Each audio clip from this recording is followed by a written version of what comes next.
Good afternoon, everyone. This is Tony Trahan with the Office of Mental Health. Thanks for coming today for this webinar on collaborative documentation and shared decision making. With me helping out today is Tom O'Clair, so he'll be monitoring all of the questions as they come in. We will do a break at the end of the presentation to do question and answers, and hopefully I will have answered many of your questions during the process of the presentation. Just a brief orientation to webinars. Due to the volume of participants, we do have to keep the lines muted, but as I said, please feel free to ask questions via the chat function on the webinar control panel. A copy of the presentation as well as supporting documents was sent out to everyone who registered, but I am going to send it out again just in case some people registered at the last minute and didn't receive it. The webinar is being recorded and it will be archived, and we will put that up on our YouTube site, and you will also get a link to the archived version as well in an automatic email that's sent out. Please feel free to share that link with any other people that you think would be relevant for. We currently have, 206 people online. If you're having difficulty hearing over the computer, you may want to call into the teleconference. That teleconference number is in the welcome message of the control panel. When the webinar ends, there will be a short survey. Please take the time to fill it out. Normally I do offer to do certificates, but I have not been able to do certificates since the last webinar, and if you really desperately need one for certification for something, shoot me an email, but right now I'm negotiating my time, and I don't want to promise something I can't deliver. So, but give me a call or send me an email, and we can work something out. All right, so onwards for today's presentation. So I'll be your presenter today. I wanted to get this out. I know that we missed June's webinar. We were going to do something on spirituality, but it's just been a little hectic here, and we weren't able to schedule that, and hopefully that will be our next one. So this one was equally important, as evidenced by the number of people who signed up for it. We had over 400 people sign up for it. And usually about half the folks who sign up actually end up attending. So we've got a little over 200 folks today, which tells me that this is an important subject. So I'm very fortunate, and I'm very grateful that I'm able to do this for folks today. We'll just make sure my computer works right here. Come on, where are you? There you are. Okay, so we're going to talk about collaborative documentation. I got interested in this particular subject through the other folks here at OMH and through recipients who really just don't like it, frankly, and we're looking for a little more information. And as I went out and did some presentations on it, it wasn't so much the actual collaborative documentation itself and just doing it, because that's fairly the easy part, but there's a whole bunch of other stuff that's getting in the way. A bunch of things around change, doing things differently, being honest with each other, sharing information, real and imagined concerns. So that's all the stuff that was kind of getting in the way. So that's the stuff that I'm going to be talking about today, with a little bit of information towards the end about implementation. I did draw from one of our consultants that we used here. His name is Bill Schmelter, and I've acknowledged him on the slides that I've used from him, and I've also given you his contact information. So if you're looking for more technical information, you can contact him for his services. So our first slide here is what gets in the way.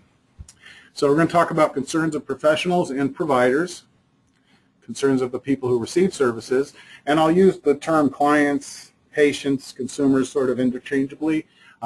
But I do want to try and use as much people first and person first language as possible. Communication, power dynamics that are involved here, some other barriers and challenges that we don't think about very often, like paternalism, the Pygmalion effect, and HIPAA. We'll talk about the fragmentation of services and something I call the sociological earthquake. There's going to be a lot of good stats, because I know that when we talk about things like this, it's important to show the research and show the statistics, so it's not all anecdotal or just from a limited sample size. So I think that's important to have in something like this, but there's a side of me that's got a certain artistic quality to it. So first we're going to talk about dragons. So the way I want to frame the whole concept of change, the change process, but more specifically the change process as it relates to recovery and mental illness or mental health problems, is to personify that diagnosis or that journey of recovery as one of slaying the dragon.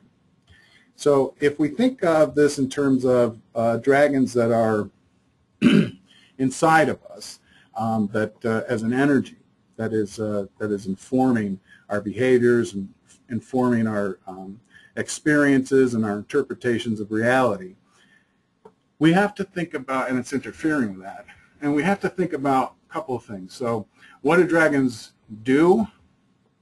Well, they guard things. And what do they guard? Well, they guard golden virgins. And really, they have neither of which they have any particular use for. So the dragons that we're talking about, or the mental health issues or the mental illness or the distress that we're talking about, is something that's keeping us from being completely whole by guarding something that it can't use, but we can. So in traditional stories, and actually if there are any Tolkien fans, or if anyone plans on seeing the second part of The Hobbit, you'll see that there's a dragon in there that needs to be slain, and you'll see some of these metaphors come out. And one of the stories is about Sigurd and Fanfur. So Fanfur is the dragon, and Sigurd is the hero here to slay. And I do look at recovery as a hero's journey. And if you're interested in stuff like that, Joseph Campbell would be the person to take a look at some of his work on that. And I think it's very, very good work and very relevant to the recovery journey. So Sigurd and Fanfur, or Fafnir, excuse me. So when Sigurd killed the dragon, Fafnir, what he did was he took his fingers and he dipped it into the dragon's blood, and then he tasted it. Now, what's that significant of? What it's significant of is that the mental illness is not something that we really want to completely get rid of, because we're never going to be symptom-free. You know, we're always going to have to be adapting and using our energy to manage symptoms, but we're never going to be symptom-free, and it's really a folly to try and do that. So by tasting the blood, we use that energy that is a part of us. The mental illness is a part of us, and we transform it into a positive energy, into something that is helpful, rather than something that's getting in the way of our success. So we don't want to cut that part out. We want to keep it and transform it into something positive. So that's why you taste the blood of the dragon after you kill it. Now, the second story that that is relevant for today is another story about dragons. Is on the scales of a particular dragon. On every scale written in gold was the words, or were the words, "Thou shalt." So, thou shalt do this, thou shalt do that, thou shalt make your beds, thou shalt take your meds, thou shalt do collaborative documentation, thou shalt do this, thou shalt do that. It's a very paternal type of response, or a very paternal type of phrase. After the person kills the dragon, though, all of those scales, the words on those scales, change from "thou shalt" to "I will." It's a metaphor for growing up. And most of if you take a look at most stories, most of them are metaphors from going from the world of children, or from a childhood phase, to more of an adult phase. Or they deal with the inevitable mortality of life and how to deal with that. So almost all of our stories deal with something like that along those lines. So that's a key component here about moving from childhood to adulthood and growing up and taking responsibility for our recovery, taking responsibility for our lives. So that's the significance of the dragon, and I will be referring back to that kind of throughout the whole thing. But enough of the visual stuff. So collaborative documentation, I see that as part of the shared decision-making process. I don't see that as something separate that we start doing. It should be really interwoven into the fabric of how we conduct our business. A precise definition of SDM really hasn't been established, which is probably a good thing. It's probably good that it's still in development and still kind of amorphous, but there are some very common denominators here. Excuse me again. I shouldn't eat lunch just before I start this. So at least two people acting as partners are involved, and that's generally the healthcare provider and the consumer. Both partners take steps in sharing a treatment decision. The two partners share information about treatment options, and the partners arrive at a consensus regarding the preferred treatment options. So that would be the platonic ideal of what shared decision-making looks like, and this would all be captured in a collaborative document that both the therapist and the person receiving services would write up together. This was the #1 misunderstanding that I have heard from both recipients and from providers, is that they've been doing it during therapy, and that it is counterproductive to do this during therapy. Nobody likes doing it during therapy, so don't do it during therapy. That's the #1 thing. This is not to be done during therapy. You know, it is counter-therapeutic, and it is really disrespectful to a lot of the sensitive issues when people are talking about traumatic incidences and things, for someone to be typing while they're talking. So that's really inappropriate. So for all of the therapists that said it's not appropriate for us to type and talk and that's why we don't do it, they are absolutely correct. This is why we do it at the end of the session. Now, that doesn't mean that you don't jot some things down. So things like motivational interviewing is actually an excellent tool to assist with collaborative documentation. Things like reflective listening, asking questions like, so let me just make sure that I understand what you're saying here. What I heard you say was yada, yada, yada, and then, it's okay to jot down some salient points during the session, but you don't want that to be taken away from what's actually going on. Now, you don't want to confuse this, though, with assessments and individualized service plans. These should be done together. These should be done with the person and typed up at the same time. That is a much more we do these things at the same time type of a process. That's the function of those, that there's a lot of client involvement, and we're making sure that we're going through that together and making sure that we're capturing that information at the time that it's spoken. However, that is not the function of therapy, and that is why we would not want people to do that during a therapy session. But it's perfectly legitimate to do it during, and appropriate and recommended to do it during assessments and when you're developing individualized service plans. So some of the current concerns from professionals, and this comes from a SAMHSA document, that's a federal agency, does a lot of stuff, it's a Substance Abuse and Mental Health Services Association. So so it looks like one-third to one-half of the patients indicate they would like more involvement in their decisions about treatment and care. So there's some justification right there about doing this. The clinical barriers, there were some role concerns. What about the National Association of Social Workers? They have a very thick ethics book. Are we going to be violating any ethics? And some concerns about skills, some insecurities there around whether or not this is something that they would be comfortable doing. But again, change is difficult, and that would be the clinicians' dragons that they would need to slay. Physicians and nurses, excuse me, had perceived barriers to providing information, evidence-based information to patients, and involving them in decisions. These things included concern about knowledge gaps and limitations of the research evidence. So are there some gaps and limitations of the research, and should we be giving people information if there are gaps and limitations? Well, sure, but we just say, we just let people know that, this information is limited, or they're still working on this, but evidence suggests that, yada, yada, yada. So, it's certainly okay to give information. Again, as we said earlier, concern about their own lack of skills in communication, and specifically risk communication. A belief that many patients cannot cope with the information or would not want to take responsibility for decision making. Well, that's just false. I mean, most of the patients want information. Most people want information, and even people who are in deep depressions, even people who are in the middle of a crisis, although collaborative documentation and shared decision making are a little more difficult and those folks haven't responded particularly well to it, they do appreciate the information that is given. So it's certainly always appropriate to give information so people can make a decision. And people should be taking responsibility for their decisions. You know, if we leave our responsibility or decision making up to somebody else, then if it doesn't go right, then we've got someone to blame, and that's not appropriate.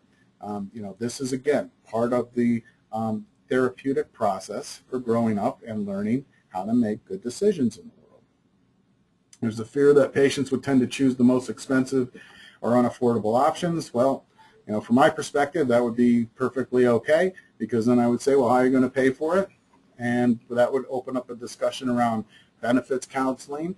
That would open up a discussion around employment and increasing the amount of money that you have so you can pay for the services that you would prefer.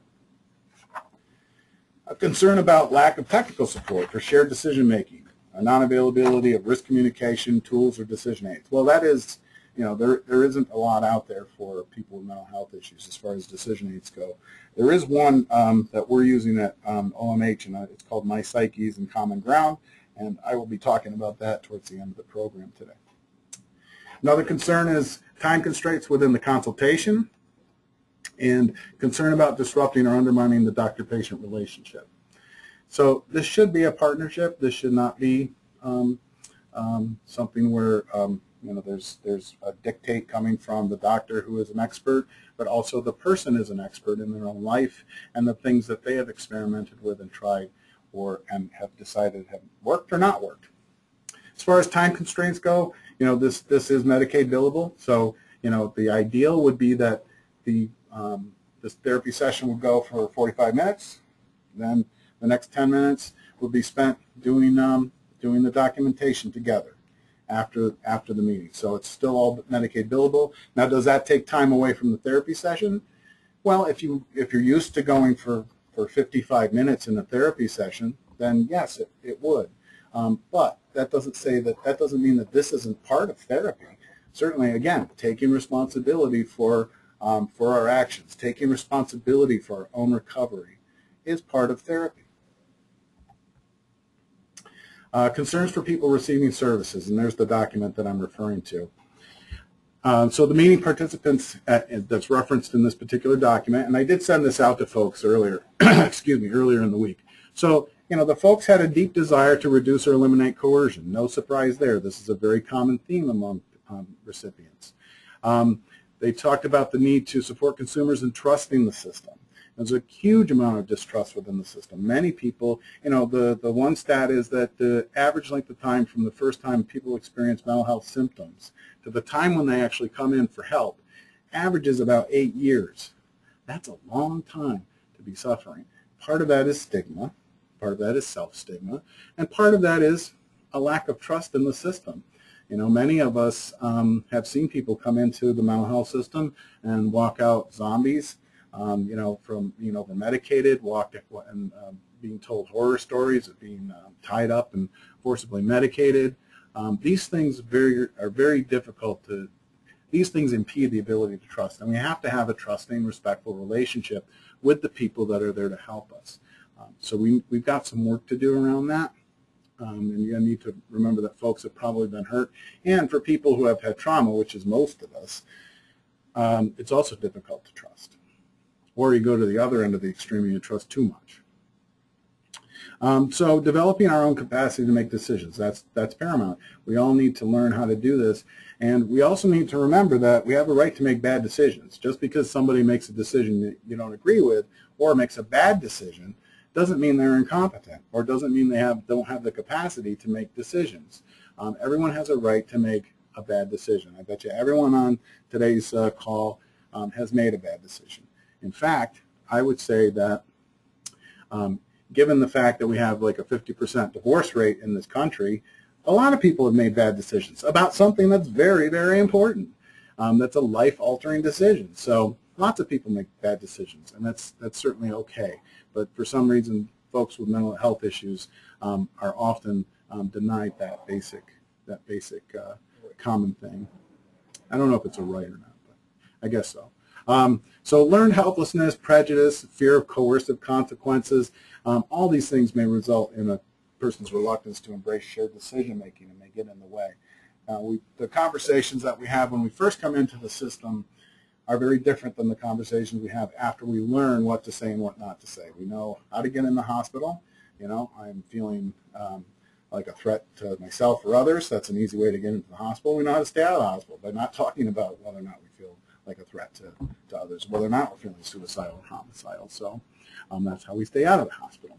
So it's not a very authentic relationship, and we need to really work on that. And I'm feeling like that collaborative documentation and shared decision making are things that can help with that process and to help heal people.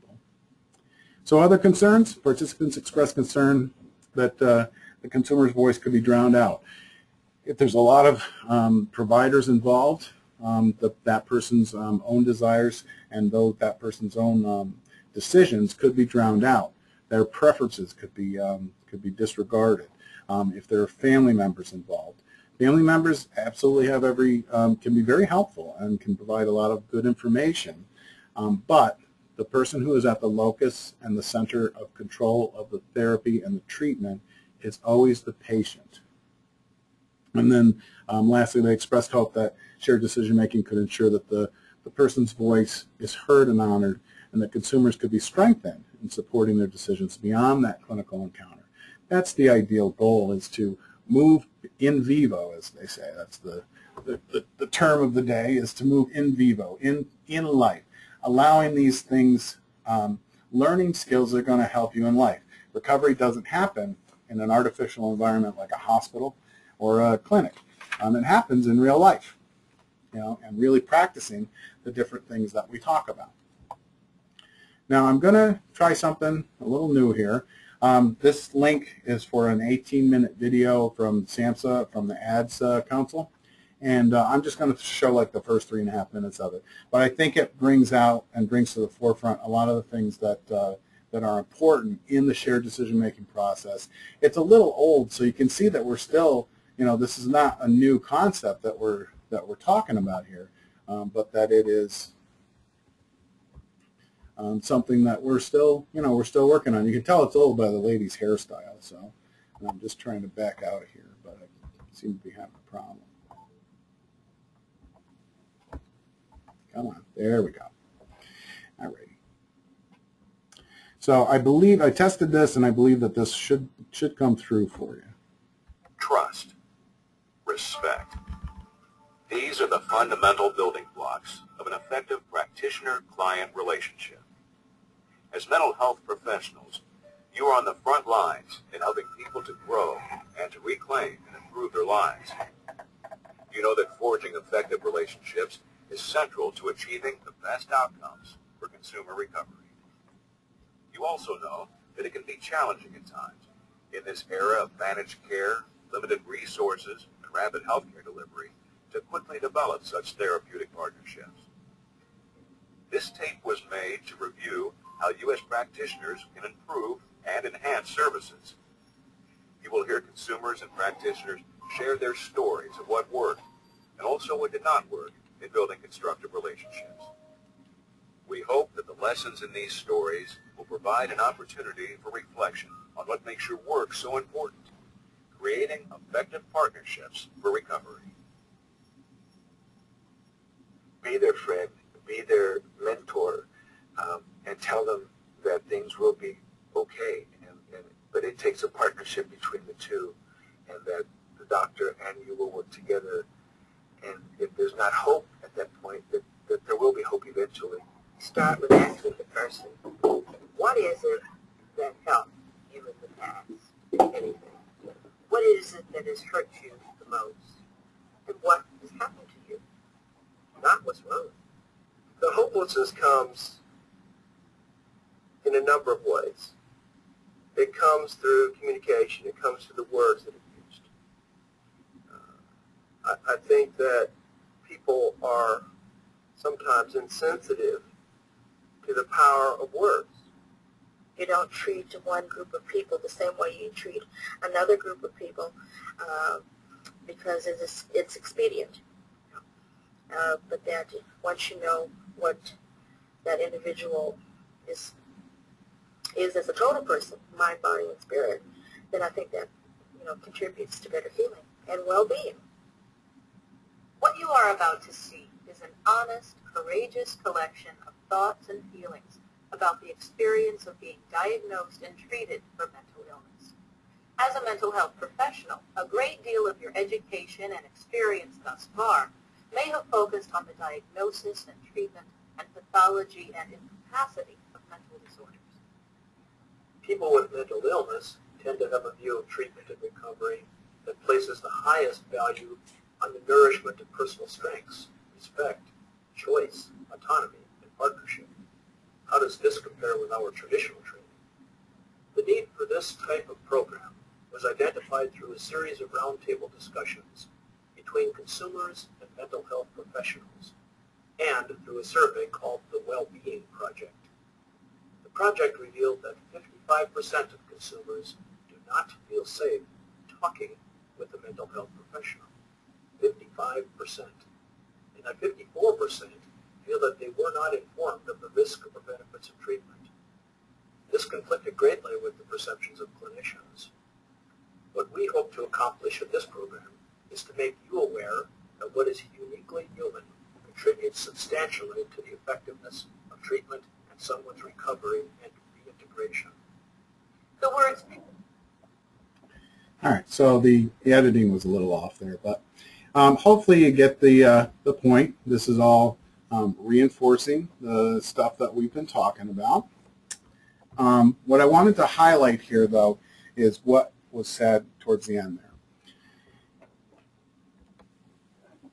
there. In the excerpt, we got 55% of consumers do not feel safe talking with a mental health professional, and 54% did not feel they were informed of the risks and benefits of treatment. Now, this is absolutely reinforced in my day-to-day interactions. It's reinforced with surveys that our facilities have done.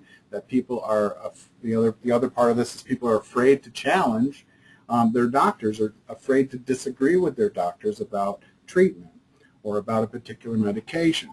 And then the third bullet is really, that's the kicker, is this conflicted greatly with the perceptions of clinicians. So we've got two people seemingly having the same experience and really having a very different perception once they leave the office. So we have a clash of perspectives right now going on. And what we need to do is we need to start being able to work together. And these things are getting in the way. Communication, relationship issues.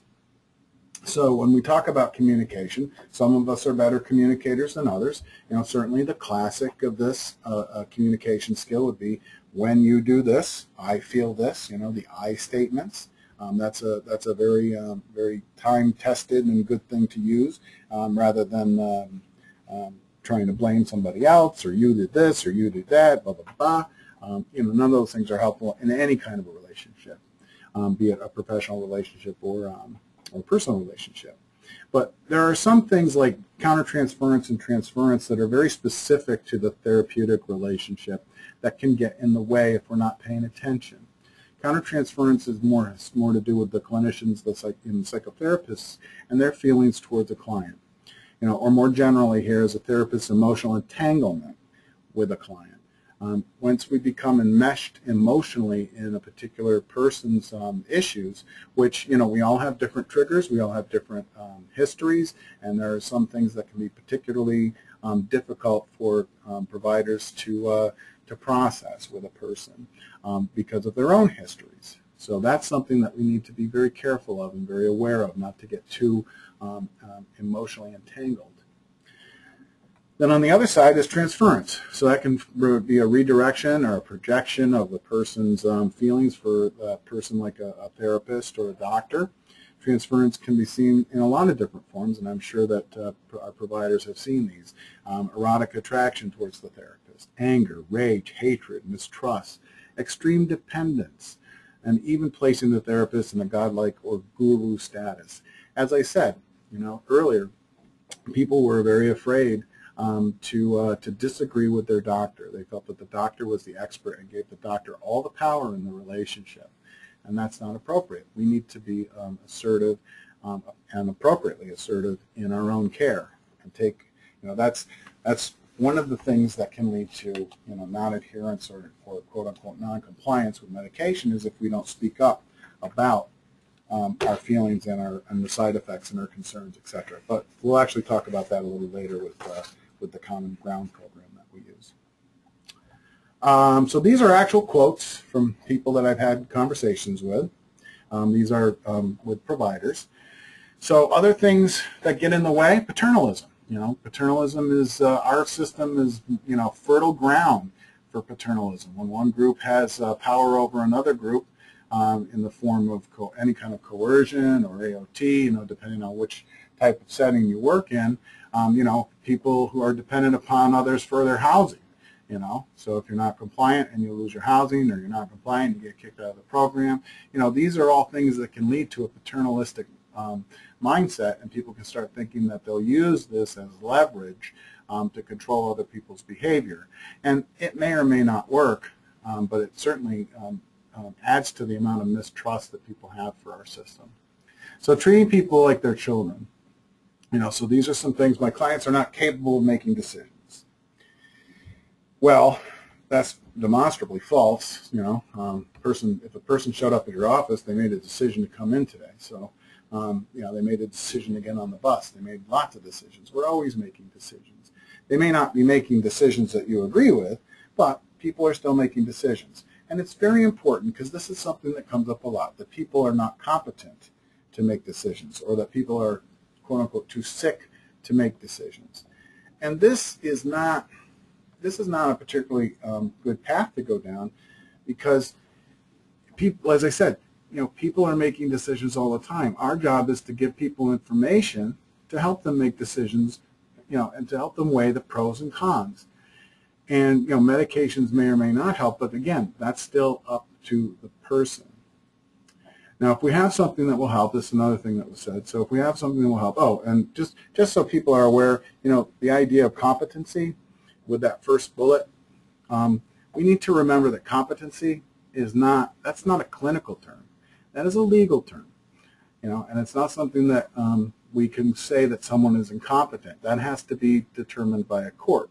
Also, if you look in one of the documents that I sent you about the issues of competency in regards to self-directed mental health care, even if a person has a guardian, even if a person has been deemed incompetent, that doesn't mean that they can't make decisions for themselves. Some states still permit that people could make their own decisions, and that self-directed care is still possible even with people who have been deemed legally incompetent. Now, there may be a trump card in there somewhere, but nevertheless, we should always be trying to encourage people in making their own decisions and giving people information. Tony, not everybody received the documents. I understand that, and I'm going to be sending them out again. So not everybody received the documents, but I will be sending them out again. That's pretty common. So, and then the second bullet here is if we have something that will help, i.e. medication, then it's unethical for us not to use it. So unfortunately, these folks, this was not a state-operated hospital. This was a community hospital. Forcibly giving people medications usually is not a very good outcome, because what it does is it betrays the trust. Even if the person's symptoms and delusions may go away, it still betrays the trust of the person. And most of the time it's an overreaction, and most of the time the people that receive the medications unwantingly will describe that as, they could have just asked. Instead of, holding me down and shooting me up, they could have just asked, or they could have explained what they were doing and why they were doing it. That would have helped as well. I understand there are issues, there are extreme issues around safety, but sometimes what people interpret as being an unsafe environment, that person is determined as it's an overreaction to what the person's doing. We have something at OMH called the Preventing and Managing Crisis Situations. It's a free training, and if you're interested in that, you can shoot me an email. We've got one coming up in Batavia at the end of August, and then there's some other ones that are going on later on. So if you're interested, you can let me know about that, and that kind of talks about some of those things.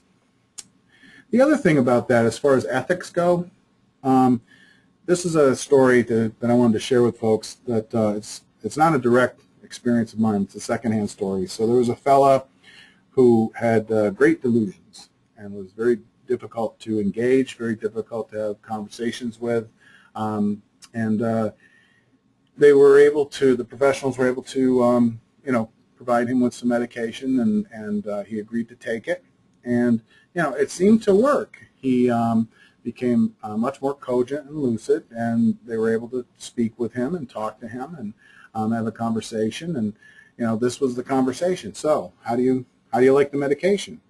I hate it. But why? It seems to be helping. We're able to talk now, and we can, the information that we're giving you seem to be able to process. It seems to be helpful. And so why don't you like it? And what the person said was, well, in my world, before I took the medication, in my world, I was the king. I was the center of the universe, and everyone else, bowed to me. When I take the medication, I'm nobody. That's a very reasonable, rational, logical explanation of why he didn't care much for this particular medication, and he wanted to be off it. And my understanding is that they let him go off of that. So, is that ethical? Is it ethical to take that away from somebody? I don't know. That's a very specific and personal example, but all of these are personal, specific examples. Everyone we work with is an individual, and what we think is best and our values may not be the same as the person. So fortunately, we were able to get to a place where he was able to communicate what his desires and preferences were, and we were able to honor that. The next thing is the Pygmalion effect. For people who don't know what that is, that's when we create self-fulfilling prophecies. It first came out in the education world, where if a teacher was told that a particular student was not very smart, or a particular student was very smart, then that teacher's behavior would actually change based on the information they were given and what the expectations were about the child. And then they were reinforcing either the high expectations or the low expectations. Now this is actually a quote here in parentheses, and I found it to be very poetic, although I didn't expect it to come from George Bush, the younger. But I like it. It's the Pygmalion effect. It's the soft bigotry of low expectations, and I think that's a very profound statement, actually. Here are some other quotes. So, collaborative documentation won't work with people who are paranoid. Well, absolutely, it will work with people who are paranoid. For some people, the people will be able to see what's actually being written in their chart, so they don't have to, fantasize about what's in there or worry about what's in there. The people may be paranoid about technology, but technology is part of the society now. We're going to be having electronic medical records. Benefits are no longer being sent in paper checks. They're being sent electronically now. The EBT cards have been out there for a long time. So these things are already there, and the more we avoid teaching people about technology, the further we're promoting their isolation. And also, for people, if somebody thinks that, everyone who wears blue shirts is in the CIA and monitoring them, it's perfectly legitimate. If you're gonna write that down in the chart in quotes anyways, you might as well just let the person write it down themselves. And then, okay, that's your interpretation of reality. This is my interpretation. Blue shirts are sold in every store in America. Lots of people have blue shirts. Not as many people who have blue shirts are in the CIA. The CIA probably wears lots of different colors of shirts. So you can put your interpretation of reality in there too. That helps to create ambivalence and gets people thinking about things. And then the other thing is we're asking too much for them. So people just aren't capable. Again, you could put that up in the paternalism, and you could kind of interchange these a bit. So that people aren't capable. But one of the things, and Tom works with a lot of families, so you can reinforce this if this is your experience as well. One thing I hear from families a lot is, when the person has worked with us or has done any particular thing over time, I hear from the families as the person gets further along in their recovery, the families say, I never thought they were capable of doing that. I never knew that they could do that. I never knew that was something that they were even interested in, it's that, again, sort of a very similar thing to what we're talking about with the mistrust and things like that, where the communication, the authenticity isn't there. So, if you have perpetual low expectations, well, people tend to live up or down to the expectations that you set. When we have, when I meet with recipients and when we have meetings, the expectation is that you're going to fully participate, and this is what we're going to do. And, people, I've never been let down yet to the high expectations that I have for folks.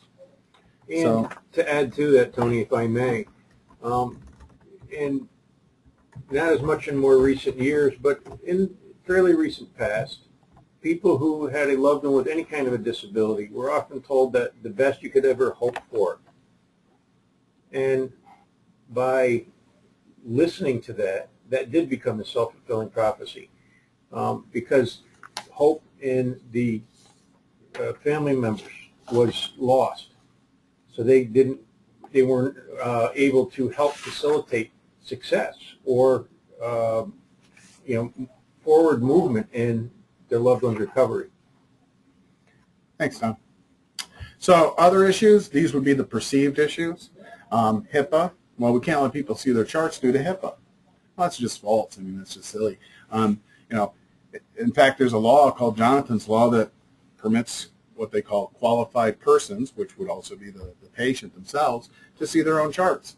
So that's whoever believes that really needs to go to their privacy officer and learn a little bit more about HIPAA. You can also go online and take a look at what we have on the OCA website. We have a nice little HIPAA booklet for families, actually. That's pretty nice. But, of course, you can let people see their charts. The furniture in my office is set up in a way that would make doing collaborative documentation impossible. Again, these are real quotes. Well, that's just silly. Again, just move the furniture. These aren't reasons. These are excuses.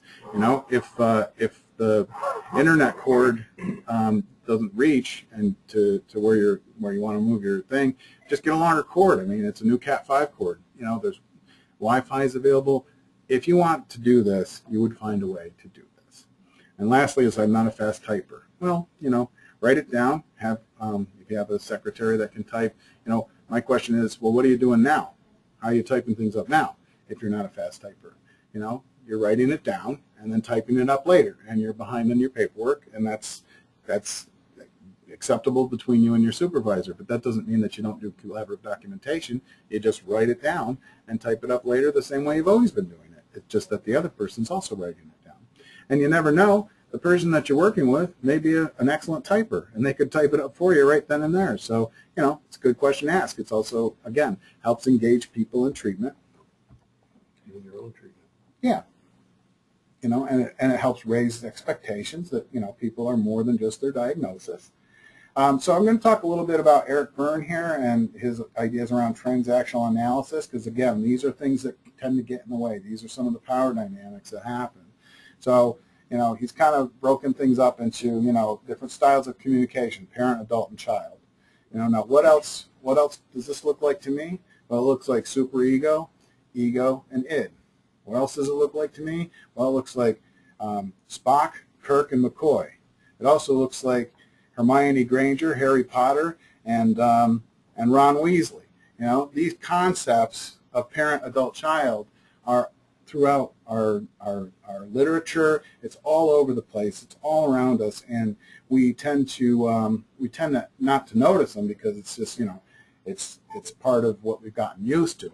So what we tend to have in the mental health field, because one group has power over another, it reinforces, as I said earlier, the soil is certainly very fertile for the parent-child relationship. Where the patients act like children and the providers act like parents, and that is not what we want. There are times when some of that may come into play and may not be a bad thing. There may be times, but like as I've often said, I have a son. He's 9 now, for crying out loud. But when he was younger, it was like I had this question in my head. It's like, well, how do I teach him that the stove is hot without him getting burned too badly? And that's really the crux of a lot of the stuff we do in recovery is how do we learn behaviors in the world, or how do we learn about things in the world without getting burned too badly. And sometimes we are going to get burned a little bit, and sometimes we are going to suffer a little bit. And we're going to learn from it, and we're going to learn how to grow from that, and we're going to learn what not to do in the future. So, and we'll learn to trust the people who told us not to touch the stove because it's hot. So obviously, this is what we're looking for. We're looking for an adult-adult relationship. We're looking for shared decision-making. We're looking for sharing information with each other. We're looking for negotiation in our treatment. These are all important things to do. So I don't need to quote or paraphrase Mike Hogan, our former commissioner and the person who was the chairperson of the President's New Freedom Commission document, that the state of mental health services is disarray. And it is fragmented, and I would, as a sociologist, I can diagnose systems as being dissociative. So I would say that we have a very separated, fragmented, and dissociative system. We have psychiatric doctors that we go to. Separately, we go to medical doctors. We may have an endocrinologist or other specialists that we go to. Excuse me. We've got a therapist. We've got housing people that we work with. We've got employment supports. We've got substance abuse, usually. There's families that are involved that may or may not be helpful. We've got clubs and drop-in centers for socialization. We may have intensive case managers. So we've got all those things going on.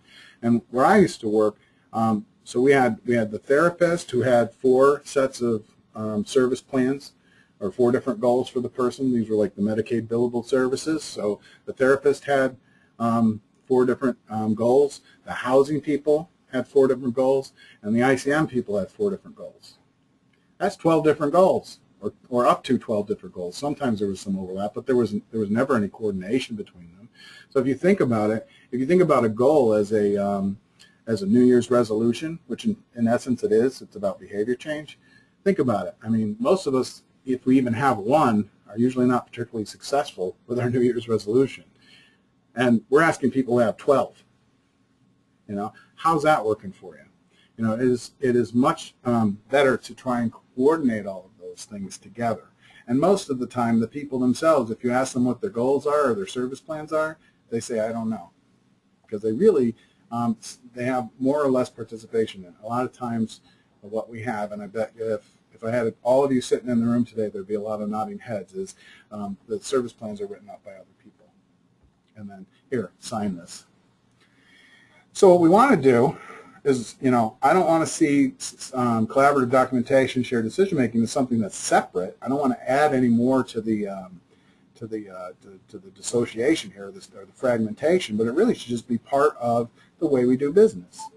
So we want it to be intertwined. So during therapy sessions, you know, it's perfectly legitimate, and I'm hoping that people actually do this, having a review of the last session. So this is what we went over last time. Is that your recollection? And then we come to some agreement on that. You know, as I said before, motivational interviewing and reflective listening. So this is what I'm hearing. This is what I hear you saying. Do I have that right? You know, is this what you mean? So when you say that, what do you mean by that? And then jotting down those salient points, using those points at the end to summarize. So this is what we went over today. Now this helps to clarify what's important to the consumer is what's being recorded. Because a lot of times, as we said earlier, with that clash of perspectives, that what's important to the consumer and what's important to the clinician are 2 very different things. So we want to make sure that those things are being written down. So, you know, a classic example is, you know, so since the last time we met, have you used alcohol or drugs? And the person says no. And then in the chart it's written, patient denies alcohol or drug use, which really sounds like the person is someone who uses alcohol and drugs, has been using alcohol and drugs, and is denying that they're using alcohol and drugs. When really, in this person's case, they never used alcohol and drugs. It was never an issue for them. But that's what it looked like in the chart, because she asked that it be clarified to say that, you know, the patient doesn't use alcohol and drugs and hasn't during this, you know, time frame or whatever. So, you know, that's a much different way of phrasing the same thing. And it's important that people see how those things are written. And, you know, in my social work days as in school when I was learning these things, I was told something that I always remembered was, always write in the chart as if the person is going to see it, because nowadays that people have a right to see it. So we should always be objective. We should always be just stating the facts. We don't write down things like patient is decompensating. That's a judgment. That's not a fact. We can write down things like the person has not shaved for several days. The person had an odor about him, and his clothes were dirty. So those are objective observations versus the patient is decompensating. Really what happened in that particular case is they were working on the plumbing in my building, so I wasn't able to do these things. So that could be the issue, instead of an interpretation. So again, it's intertwined with person-centeredness, shared decision-making, trauma-informed care. People who taking more responsibility is certainly very helpful. People being more in control is certainly very helpful for trauma survivors. My psyches, it's an essential component of that, but we'll get into that a little bit later. That's more for the state-operated hospitals or clinics, and as part of the clinical alliance, which is certainly what we want. I'm going to go through this fairly quickly, because I already talked about it, but what certification people look like is what they call, or look for, is what they call the golden thread. So is what is in the progress notes matching up with what's in the assessment form? Is what's in the progress notes matching up with the service plan? How are these things? Are they all connected? Because there should be a thread going through all of these things. But again, this is only within like one agency. This golden thread is not being connected to ICM or housing or therapy. So they're still kind of fragmented there. So there, I would hope that employment and therapy and housing and are all getting together periodically to discuss folks and to share information about, so they can be supportive of each other's work, and that person isn't working on like 12 different things all at the same time. So we're going to get a little more into some visual aids and some fanciful things that I like.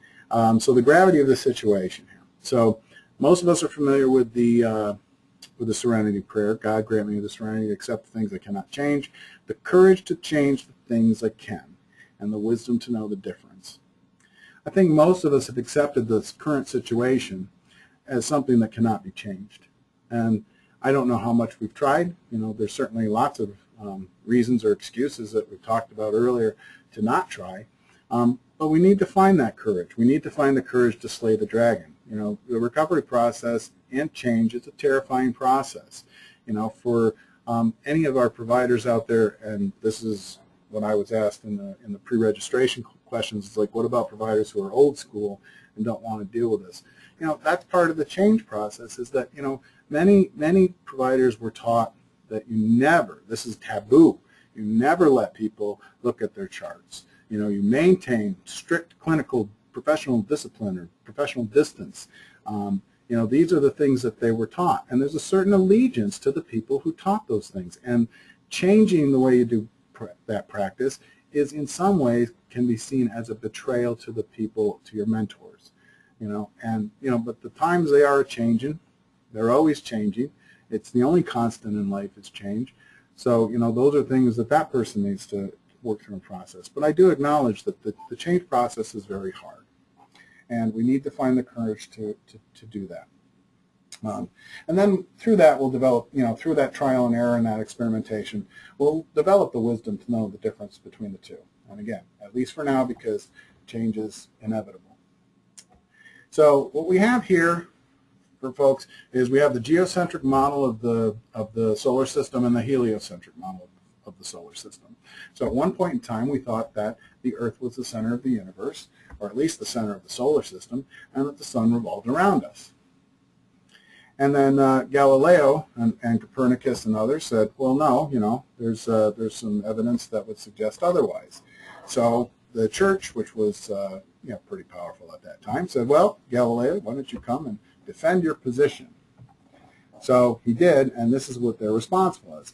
If there were real proof that the sun is the center of the universe and that the Earth is in the third sphere and that the sun does not go around the Earth, but the Earth around the sun, then we should have to proceed with great circumspection in explaining passages of Scripture which appear to teach the contrary. But I do not think there is any such proof since none has been shown to me. So what does this mean? What am I trying to point out here? What I'm trying to point out is that we have a limited sample size. We see people when they are at their worst, and that helps to reinforce our low expectations of people. When the science of the day, we know otherwise. You know, when I present this live, I ask people, you know, if they've ever seen a beautiful sunset or ever gotten up early and seen a beautiful sunrise. And everybody has seen a beautiful sunset and sunrise. And I said, well, how can you say that? The sun doesn't set. The sun doesn't rise. We just talked about it. We go round the sun. The sun does not go around us. The sun doesn't come up and down. We twist around it. So why are we still using language? After 500 years of knowing and generally accepting the heliocentric theory, we're still using the language of sunrise and sunset because that's what we see every day, even though the science contradicts the language. So this is why language is important, but it's also analogous, in my opinion, to the recovery process. And I wanted to bring this up because it's very important. Hope is one of the essential, it's the gas that drives the recovery car, is what I say. So we've got 9 studies, long-term studies across the world, and consistently show about 1/2 to 2/3 of the people recover. Now, there's the Courtney Harding study here, and I want to try and run through some of this quickly because I want to have time for questions. But that's the one that we most cite is the Courtney Harding study down at the bottom of this particular page. And just so people know, the people that she chose for her study for the 32 years, and actually longer now, that's been going on, the people that she chose were, quote unquote, from the back wards. These were the hopeless cases. These were people diagnosed with schizophrenia primarily, and they were not considered people that would be responsive to treatment. And also that she wasn't picking the low-hanging fruit here. She was picking the most difficult cases. And that her definition of recovery was very stringent. There were 4 criteria for someone to be defined as recovered.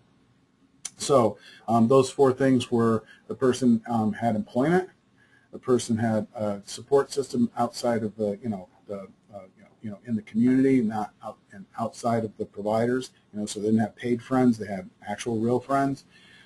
They had a GAF score of, I forget what the GAF score was, the Global Assessment of Functioning score, but basically you couldn't tell that this person had a mental illness versus anybody else. They did not appear to be someone who had a mental illness. I'm not sure what that means.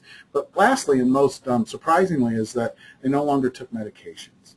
So people would need to meet 3 out of those 4 criteria in order to be considered recovered. Very stringent criteria. So I want to make sure that people understand that was no fluke, and that they weren't just trying to prove something in an easy way. They really went out of their way. So these are some other things. Usually when things are across the world and we get the same results, that generally means that they transcend the political or sociological things of the day. So that would seem to be a very human thing that's going on there. More around the idea and this concept of change and changing the way we think about, whether we revolve around the sun or the sun revolves around us. This is from Pat Deegan, and she also does the stuff with the common ground that I'll show you at the end. I really like the way that she framed this. So, you've got the person at the center with all of these other things that are important to the person before being diagnosed with a mental illness, and this is what happens to us afterwards. Now we become this mental illness. We're generally, back in the bad old days, we're told that, the best we could hope for is if we take our meds every single day and appropriately, we may be able to get in a sheltered workshop somewhere. But we're going to have this disease for the rest of our lives. And now we know that that's not true, obviously. But we still do tend to put the mental illness above the person. And then all these other things become sort of ancillary and sort of off on the side. And, you kind of don't think about them that much. They're there, but you don't think about them that much. And really what the idea of all of this stuff, person-centeredness, collaborative documentation, all of these things are designed to put the person first, put the person in the locus of control, and that the diagnosis is just one part of who we are. It's not everything. It's just one part of who you are. And that's the the goal of treatment, is to get back to this with all of these different things going on. And by the way, Pat Deegan is also, she's someone who is a consumer survivor. She was diagnosed with, I think, schizophrenia is what she says, and she's now a clinical psychologist. So, and she was given a very negative prognosis for the future, and now look at her, you know. So she's been doing some great stuff. So some other things here, and this is from Bill Schmelter. So it supports person-centered services in the recovery process. So it's an opportunity to review, clarify important aspects of the clinical process being documented. As I said before, there's usually a class of perspectives between what the person and what the clinician thinks are important. The clients can clarify their comments when given an opportunity for collaborative documentation. It provides, you know, this is so intangible and amorphous process that this actually gives you some visual reinforcement of the important elements of the interaction between the client and the therapist. And then, you know, 80% of people indicated that it was helpful, while less than 3% reported it was not helpful. And usually when people say it's not helpful, it's because they're not doing it right. They're doing it in the middle of therapy, and that's not appropriate. I'm going to skip over this. So this basically just reinforces, you know, more research across the world on the benefits of shared decision making and why it's important. It does support compliance with certification. You know, so this is, when I say compliance, I mean compliance of the provider with the certification and licensing people. Since it's completed during sessions with the clients, the delays in documentation, submission, and rates of loss documentation are eliminated or drastically reduced. So that's, you know, getting your documentation in on time is one of the bugaboos of you know, everyone in the field, really. It also provides some real meaningful support for the requirements related to client involvement. You know, instead of writing the service plan for the person and saying, here, sign this, the person is actually really involved in that. And then the documentation is much more likely to actually reflect what happened at the session. Also supports productivity, so it's Medicaid billable. It can eliminate 8 to 9 hours of post-session documentation per week, which increases capacity by about 20%. It actually also does, it's been shown to decrease the number of no-shows because people have an investment and are actually looking forward to going to therapy and being a part of that, because it's meaningful for them. And then clinicians that adopt this actually report less stress and improved quality of life because they don't have to take their work home with them. Again, some more studies here. You know, these are, the Institute of Medicine is probably the biggest one that I would say is in 2001. They came out with a report called Crossing the Quality Chasm. That was for medical patients only, and then in 2006, they actually said, you know, all of those things about putting the patient first and having patient-centered and making the patient the locus of control, that all of those things with some minor tweaks are also applicable in mental health and substance abuse. So again, there's just more things that support it. This is SAMHSA's 10 components of recovery, and as you can see, there's, you know, several things in here that support what we've been talking about. So self-direction, individualized and person-centered, empowerment, you know, taking responsibility for what we do, and responsibilities up there as well, and then we talked about hope as well. So many of those things are in there. Now, from a more local standpoint, if you want to call New York State local, New York State, the Consumer Survivors and Ex-Patients created the white paper. This was in, I don't know, probably mid-2000, I think. But it still stands up today. It's still a very important thing. So in total, there were 10,000 consumer survivors and ex-patients that participated in creating it. We're not going to go through all of that and all the 10 rules, but 5 of those rules reflect what we're talking about today. So this is something that consumers have said that they want. It must be person-centered. The person is the expert on his or her own life. I mean, we've been with ourselves the whole time, so we kind of know a little bit about ourselves and what can be helpful. Developing common goals, openness and honesty. You know, and we talked about circumstances and not the diagnosis. Number 5 here is must be free access to records. So this was before Jonathan's Law. Must be based on trust, obviously. I mean, how many times have you had a session and it just seemed like the person was giving you lip service. You know, there is a script that is written, and there is a certain inauthenticity that can happen in the client and provider relationship. So part of what gets in the way of that is trust. Many of us have been harmed by the system, or have friends had harmed by the system, and there's a great deal of mistrust. So, but the system is made up of people, and people can be trusted. Systems can't. So be a good person. And that's where all of this kind of starts. So, and then trusting consumers to make their own decision. Again, even if it's even if it's a decision that you don't agree with, even if it's a bad decision, we all have a right to make those decisions, and it's an opportunity to learn. Must be knowledge-based. Again, this is about giving information to people so people can weigh the pros and cons and helping people make those decisions. And based on a partnership between the consumer and the provider. So elimination of a treatment system based on punishment. Again, that's that parent-child dynamic that was going on.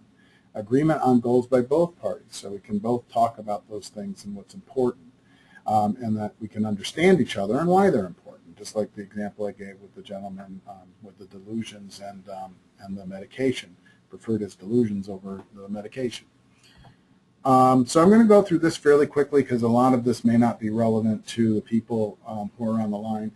Common ground is something that we have implemented in many of our clinics, or either in the process of, or will be expanding it over time. So this is probably the easiest way to show you what shared decision making looks like in regards to taking medication. So common ground is a way of giving thoughtful consideration about why to take medication. Oftentimes, I don't want people to think that I'm anti-medication, because I'm for whatever works, and medication does work for some people. But it's not to be fetishized. It's not to be given more power than it has. Excuse me. It's not to be given more power than it deserves.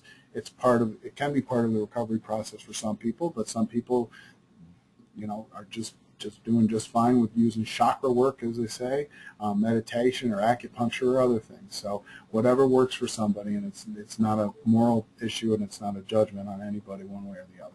So I just want to make sure that people understand that.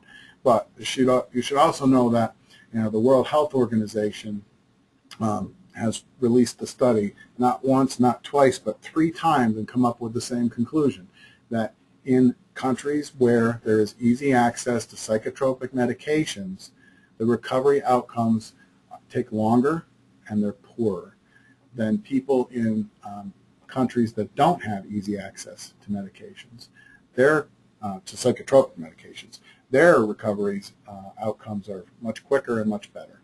So that's the World Health Organization. That's not Tony. So anyways, side effect trap.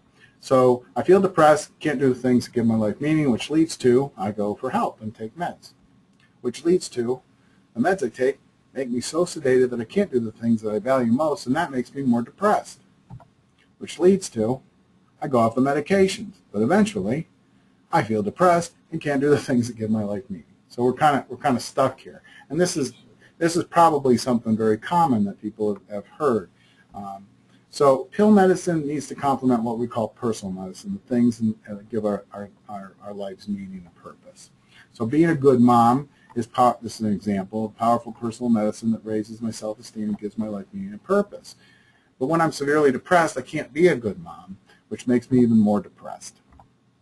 When I use medications, I have the energy to be a good mother, which raises my self-esteem and makes my life worth living, which further distances me from depression, because being a good mom is powerful personal medicine that raises my self-esteem and gives my life meaning and purpose. So you see, this is where everything is working together. And we aren't just taking pills just to reduce symptoms. We're taking pills to reduce symptoms to do something else, to play another role in life. So now this is a very common power statement. This is something that we hear from a lot of people. And in fact, employment has been shown to be one of the best interventions for people with mental health issues. There's almost nearly a 50% drop in Medicaid usage for people who have a job and that's a better rate of return than CBT or DBT. So working is certainly something that can be very powerful personal medicine for folks. So although this is my personal power statement that I'm sharing with you today, I think it's a very common one. It's very generalizable. So job is powerful personal medicine for me. Makes me feel good, gives me a sense of purpose. The money helps me feel safe and in charge of my life. It also makes me feel like I'm being a good husband and a good father. But I'm not willing to sacrifice my ability to work, to my mental illness, or to medication side effects like impaired memory and drowsiness. I am willing to accept some weight gain side effects. So there are some side effects that I am willing to accept. But you and I have to work together to find a medication that supports my personal medicine. So this is what we call a power statement, and this helps to define why I take medications in the first place. Why would that be something that would be helpful? Not just to take them for symptom management or to make other people comfortable, but to take them for our own personal roles and goals in life.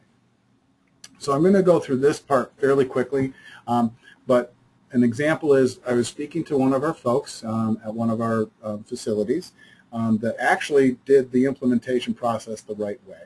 And the way they implemented the collaborative documentation was they took a small group of people and told them to do collaborative documentation.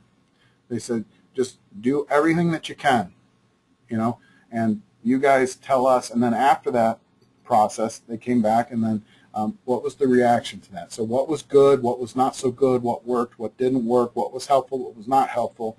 And then from that, and the people who had buy-in and they could see that it was actually helpful, and they could do it without the constraints of certification and all these other kinds of things, but they could just do it. They brought it back to the other clinicians, and then the other clinicians, it was much easier for them to sort of buy into it because they were able to speak to each other in a way that they could relate to each other, and they already had relationships and could trust each other, that they were given this a fair shake and really actually trying to implement it. And that seemed to do well because, again, that avoids that whole thou shalt do collaborative documentation, because we want this to be a parallel process. We don't want to be parental in making people do collaborative documentation. It should be something that is developed organically, and that hopefully you see the benefits of that. And I think that the benefits are pretty demonstrative.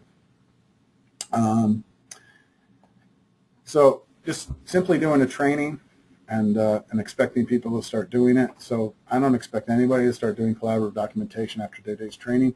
What I am hoping is that people will give thoughtful consideration to many of the things that I said, and to look into their own hearts, their own souls, their own practice, and think about, and their own dragons, and think about how best to pursue this. What would be the next steps? So certainly you can contact us, and we can work with you.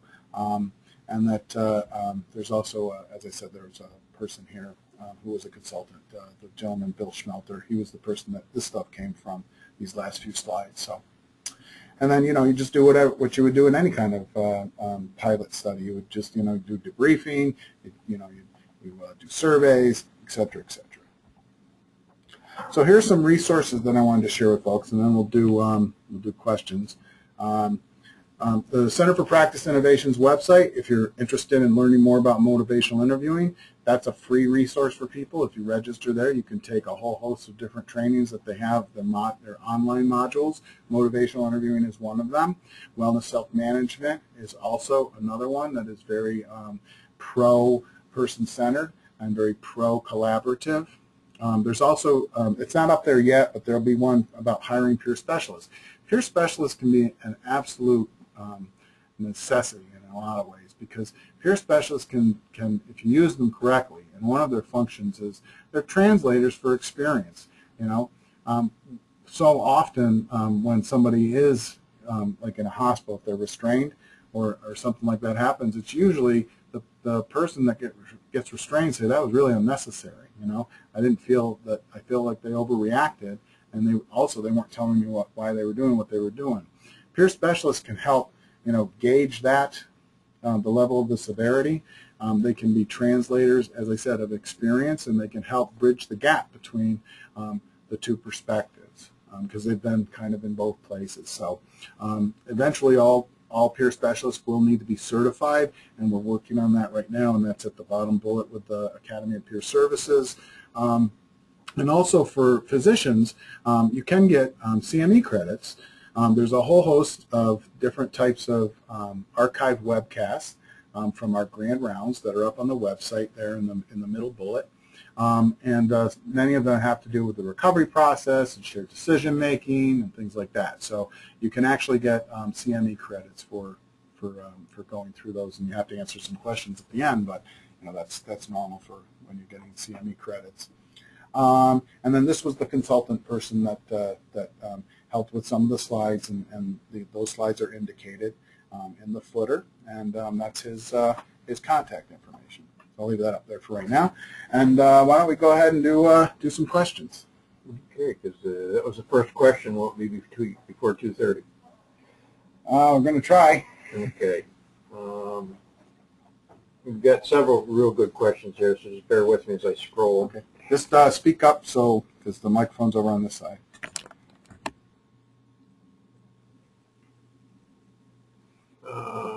Okay. I work in a county mental health clinic. We are encouraged to only see clients for 45 minutes and schedule the appointments back to back if we can.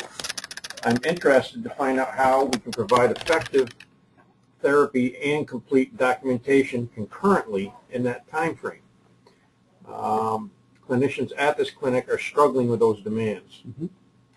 So there are a whole host, and I didn't really get into that, but there are a whole host of bureaucratic and systemic criteria that get thrown out there that also interfere with good delivery of services. Because at the end of the day, you got to pay the bills to keep the lights on. If you not paying the rent, you're not going to be around anymore. So and part of this is having people come in for services helps to pay the rent. So my question would be, if they're back to back, so after 45 minutes, so if it's like 12 to 12:45, and then your next meeting is at 12:45 and onwards, are they aware that again, collaborative documentation is part of a billable service? So if you did do it for 45 minutes and then spent 10 minutes or 15 minutes working collaboratively, you would get paid for that.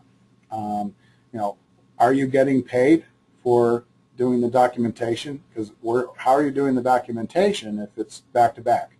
You probably have to wait to the end of the day, wait to the end of the week, hope there's some no-shows that come up, so you can do it when there's no-shows. All of that is not billable service, so you're losing money if you're doing it that way. You would be making money if you did it with the person. So by doing it with the person, it's billable. By doing it at the end of the week or the end of the day, it's not. So that might be an argument that you may want to use. If it's not sufficient enough for the administrators or supervisors to accept that, then again, I would say this is still part of the therapeutic process. This is teaching people an adult-adult relationship. This is teaching people part of taking responsibility and making sure that we are understanding each other and we're on the same page. So even if you stop after 35 minutes, does it take away from some of the talking?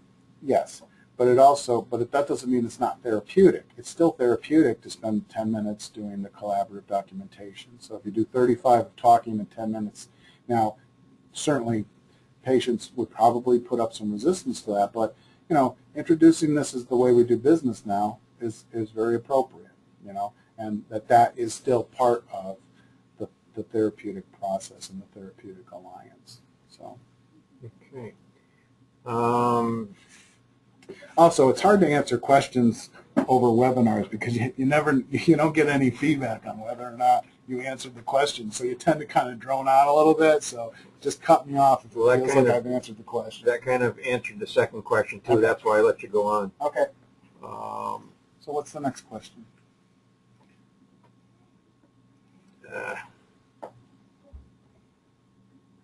Are there boundaries to SDM when working with children or adolescents for whom it is largely normative to have treatment of all sorts, example, vaccinations, dental cleanings, etc., done to them?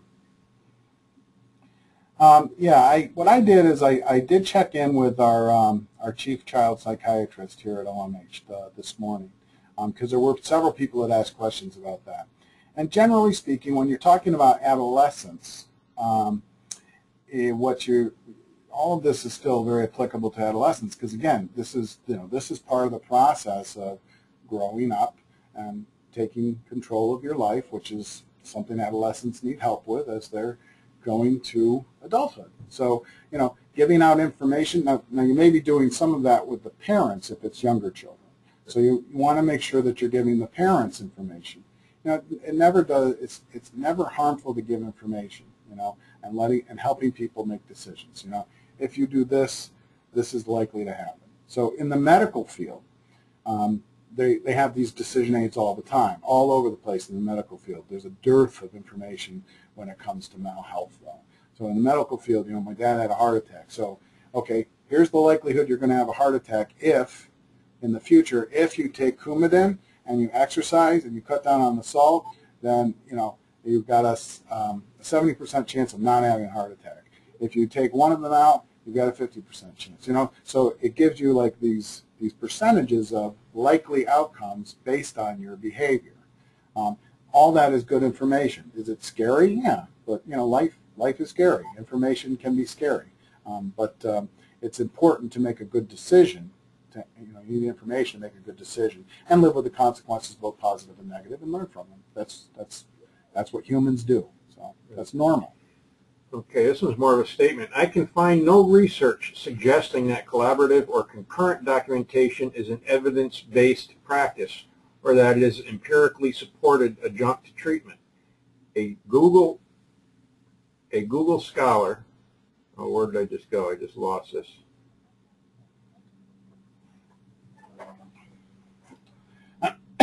Pardon me. It's okay.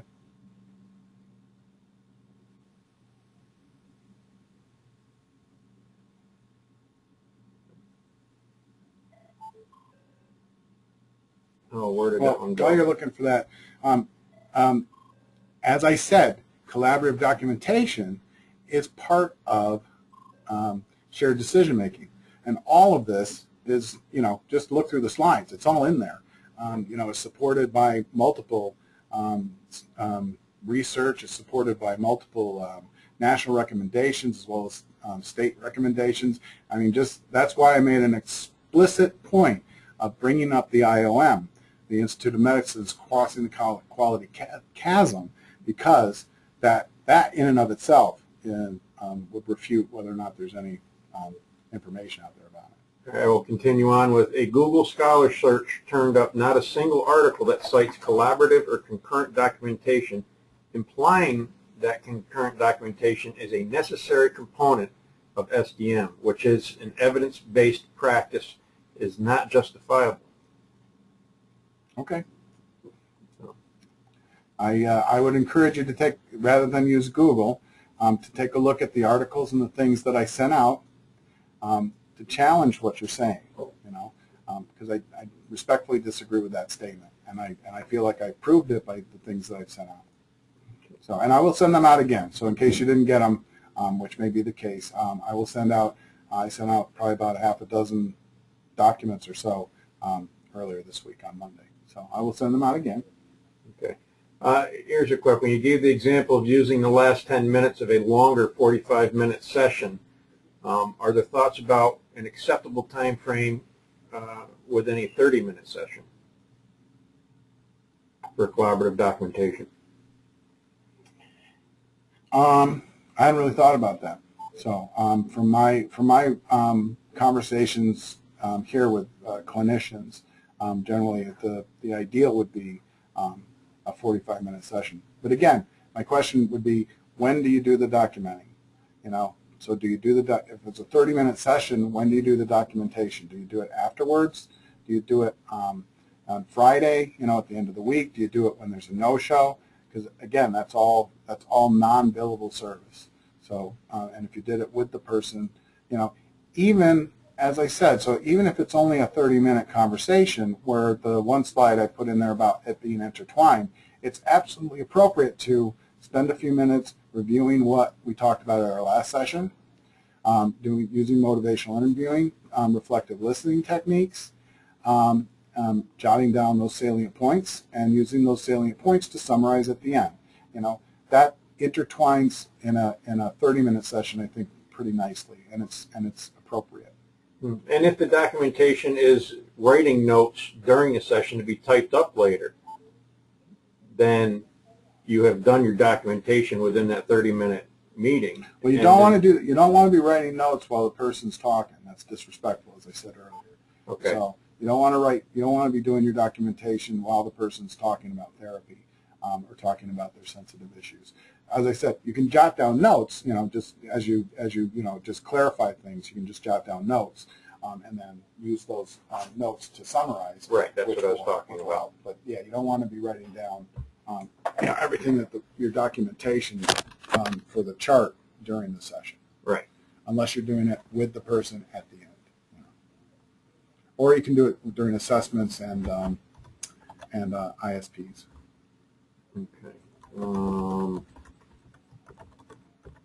We are using concurrent documentation during wrap-up time after providing services. However, staff are finding residents are going off topic and hard to redirect. I'm sorry, say that again? My head went off topic. We are using concurrent documentation Yes. during wrap-up time after providing services. Okay. However, the staff is finding residents are going off topic and they're hard to redirect. Well, I'm not sure what to say about that. I'm not a clinician, so I don't know what to say other than, it may be hard to redirect, but it's not necessarily something you would stop doing just because it's hard. You can keep bringing people back, or you can state, I see that this is important to you, and it's important because we can get, off topic, and we can go into stream of consciousness things and kind of get out there, but. Redirecting people and just setting the expectations. This is the way we do business. This is what I need from you right now. Can you be with me right now about as we wrap up here? So if there's more stuff that you want to talk about, let's make a note and we'll talk about that in the next session. Again, that's what I would like to hear from a clinician if that were me as the patient. What are some person-centered adaptations to CD or collaborative documentation for individuals who have cognitive impairments? As an example, attention, short-term memory, and difficulty reading. Well, here's my question. Everybody that comes in for our services, if they come in for either inpatient or outpatient services, there's documentation that needs to be dealt with. There's grievance procedures that you are required to go over. There's intake procedures that you're required to go over. There's rights, inpatient rights and outpatient rights that you're required to go over and have people sign and acknowledge. What kinds of techniques are you using to ensure that those folks are understanding the things that they're writing? Because those things they're not nearly as comprehensive as an Apple agreement. I have understood the terms and click the little checkbox, So if people are having problems with reading and writing and cognitive things, cognitive issues, what are we doing to help them with the stuff that we're already doing? So that would be my question. Have you figured out a way, or are we just doing these things in a perfunctory way and just say, here, sign this, sign that? So that would be my challenge: is how are you doing that already? Or if you're not doing it already, then you may need to take a little more time. You may need to schedule a little more time with somebody. That's the problem here. That's really that hits on the crux of one of the major problems here, is that people are messy. As much as we would like to, especially in this field, as much as we would like to keep things in nice little boxes and within particular time frames, crises happen and people are messy, and it takes time. So you do what you can. I've done this training and people have fallen asleep. Now maybe I'm not a very good presenter, but I know that I have I planted some seeds, and I'm sure that people have done groups where people have fallen asleep or don't appear to be paying attention. But let me assure you that, even for people with memory issues or cognitive impairments, there are things that are coming through. There are seeds that are being planted. And as we go over these things and as you do these things, what it shows is that you care, and that's important. And if you care, one of my favorite phrases, it doesn't matter, nobody cares how much you know until they know how much you care. So knowing that a person cares, the people with cognitive impairments can change. People with thought disorders can change. That's part of the recovery process. Certainly it's a cyclical illness, and that you are planting seeds at a time when the ground may not be the most fertile, but nevertheless, you are planting seeds. Things are getting through, and there are things that people will recite and remember when you hear about people talking about their recovery stories. There are things that people will recite and remember from sessions, and that the therapist really didn't think the person was paying attention. But some of these things, they land and they take root, and it may not be until 20 years later, and you may never know all the wonderful things that you've done for a person because they don't come back to talk to you and tell you. So that's the problem of working with people within a bureaucratic system. So I'd like to end there. Actually, I think that's a good place to end, unless there's something that is a burning question for you. Not that I can see. Yeah. If not, if there are, I'll take a look at the questions, and I can, do a Q&A and send it out to folks, and do it that way. So, because I want people to remember, everybody got in this field for one reason or another, and the bureaucracies and the limitations and the expectations, and there's lots of things that can get in the way and make us forget about what was the cause behind it, and maybe that cause has changed. Maybe that purpose that we got in has changed over time. But we all got into this for, I would like to think, some noble reasons, and some things that were very important to us and that we were very passionate about. And over time, that can fade. So I'd ask people to really think about why they got into this field, to try and recharge their batteries in whatever way that they think is best, but to remember all the good things that they've done, and to focus on that, and that sometimes, and that we do have to work within the system. This is what we have to work with, and I think that people are doing overall a very good job, and that we should all just try to remember and keep highly motivated, and let's go into the future together and build a lot of trust together. So I want to thank everybody for coming. I hope this was helpful. Like I said, it was not very technical, but it was more about some of the invisible barriers that I don't think we talk about or think about, and it's important for us all to think about those things. So go out there. Hopefully I've given you a talisman or a shield or a sword to go fight your dragons, and hopefully we'll see you on the flip side. And good luck to everybody. Bye now. Bye-bye. Again, there'll be a little survey at the end, and if you could just fill that out, that would be awesome. Thank you very much.